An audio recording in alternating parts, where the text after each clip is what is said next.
Hi students, நம்ம இன்றைக்கி என்ன பார்க்க போகிறோம் அப்படின்னாக்கி நம்மளுடைய 6th ஸ்டாண்டர்ட் ஃபஸ்ட் லெசனில் உள்ள எக்ஸாம்பிள் 1.6 பார்க்க போகிறோம். சரிங்களா? அதில் என்ன கொடுத்துருக்காங்க பாருங்கள்.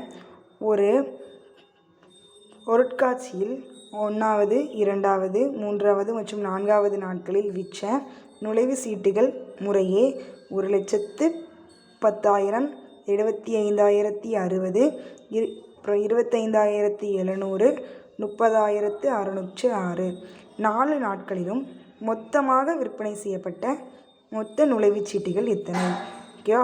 ஃபஸ்ட் டே வந்து 1,10,000, 2வது நாள் வந்து 25,060, 3வது நாள் நம்மளுக்கு 25,700 கொடுத்துட்டாங்க, 4வது நாள் 30,606 கொடுத்துட்டாங்க.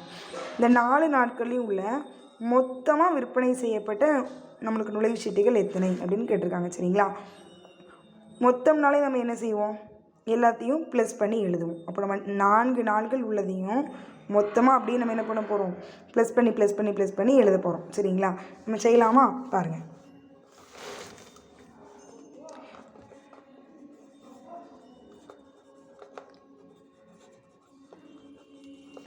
முதல் நாள் விற்ற நுழைவுச் சீட்டுகள், நுழைவுச் சீட்டுகளின் எண்ணிக்கை எப்படினாலும் எழுதிக்கலாம். சரிங்களா? பாருங்கள், 1,10,000. அதே மாதிரி 2ஆம் நாள், அப்புறம் நீங்கள் எழுதிக்கோங்க. 2ஆம் நாள் மிச்ச நுழைவுச் சீட்டுகளின் எண்ணிக்கை. சரிங்களா? எவ்வளோ அப்படின்னாக்கி 75,060. அதே மாதிரி 3ஆம் நாள்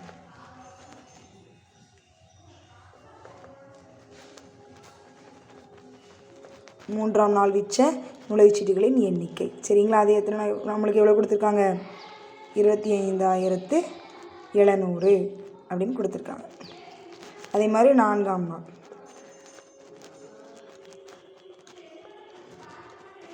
4ஆம் நாள் விற்ற நுழைவுச்சீட்டுகளின் எண்ணிக்கை. சரிங்களா? அது எவ்வளோ கொடுத்துருக்காங்க? நம்மளுக்கு 30,606. ஃபஸ்ட்டு பாருங்கள், மொத்தமாகன்னு கேட்டதுனால என்ன பண்ண போகிறோம்? ப்ளஸ் பண்ண போகிறோம் எல்லாத்தையும். அப்போ இங்கே 0 0 0, இங்கே மட்டும் 6, இந்த 6 அப்படி இருக்குமா? இங்கே 0, இங்கே மட்டும் 6, 0 கூட எதை பெருக்கினாலும் அந்த நம்பர் அப்படியே போடும், 6. இப்போ பாருங்கள், இங்கே 0, இங்கே 0, பட் இங்கே 7, இங்கே 6, 7ஐயும் 6ஐயும் ப்ளஸ் பண்ண என்ன கிடைக்கும்? 13. 13ல் 3 மட்டும் இங்கே போட்டு மீதி என்ன போடுவோம்? டாப்பில் போடுவோமா? போட்டுருவோம். பாருங்கள், 5 5 10, 10 1 11, 11க்கு இங்கே 1 போட்டு மீதி 1 இங்கே போட்டுடலாம். இப்போ 1 1 அடுத்து இங்கே 1 போடுவோம் மீதி. அப்போ இங்கே 1 1 2 2, 7 2 9 9 10 11 11 3 14, 14க்கு இங்கே 4 மீதி இங்கே 1. இப்போ 1 1 2. மொத்தமாக பாருங்கள், இதை எப்படி ரீட் பண்ணுவோம்? 2,41,366. ஸோ எப்படி நம்ம எழுதிக்கிடலாம்? 4 நாட்களில்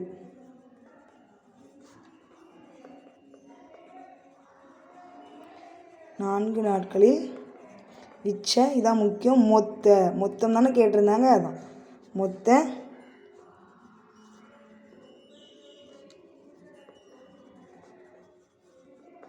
நுழைவுச் சீட்டுகளின்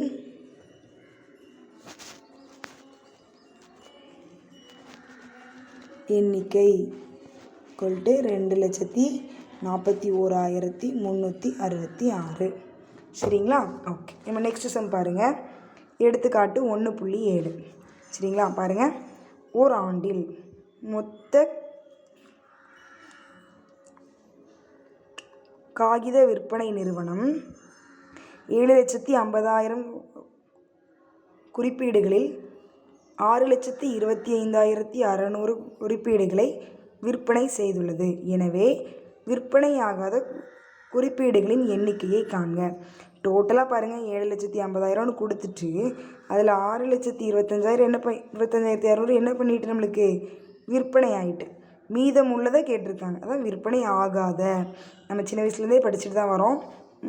மொத்தம் அப்படின்னா நம்ம இங்கே என்ன பண்ணுவோம்? கூட்டுவோம். இங்கே என்ன கேட்டிருக்குன்னா விற்பனை ஆகாத மீதியுள்ள குறிப்பீடுகளின் எண்ணிக்கைன்னு கேட்குறது தான் விற்பனை ஆகாதன்னு கேட்டிருக்காங்க. மீதினால நம்ம என்ன செய்வோம்? கழித்தல் செய்வோம். அப்போ எப்படி நம்ம கொஸ்டின் எழுத போகிறோம்? மொத்த குறிப்பீடுகளின் எண்ணிக்கைன்னு போட்டு 7,50,000 போட்டுட்டு இதில் எவ்வளோ நம்மளுக்கு விற்பனை ஆகிருக்கோ அதை போட்டு ரெண்டையும் என்ன பண்ண போகிறோம், கழித்து எழுத போகிறோம். சரிங்களா? பாருங்கள். எடுத்துக்காட்டு 1.7 மொத்த குறிப்பீடுகள்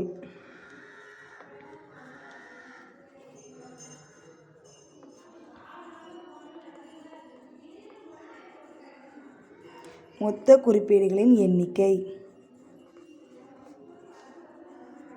எவ்வளோ கொடுத்துருக்காங்க, 7,50,000. இப்போ நம்ம எழுதுகிறோம் 7,50,000. நெக்ஸ்ட்டு பாருங்கள், 6,25,200 தான் என்ன பண்ணியிருக்கு, விற்பனை செய்துள்ளது. அப்போது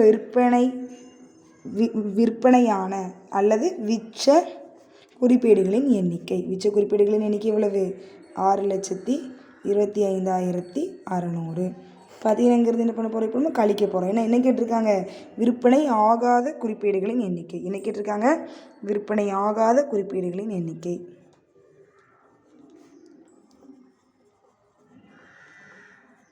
விற்பனை ஆகாத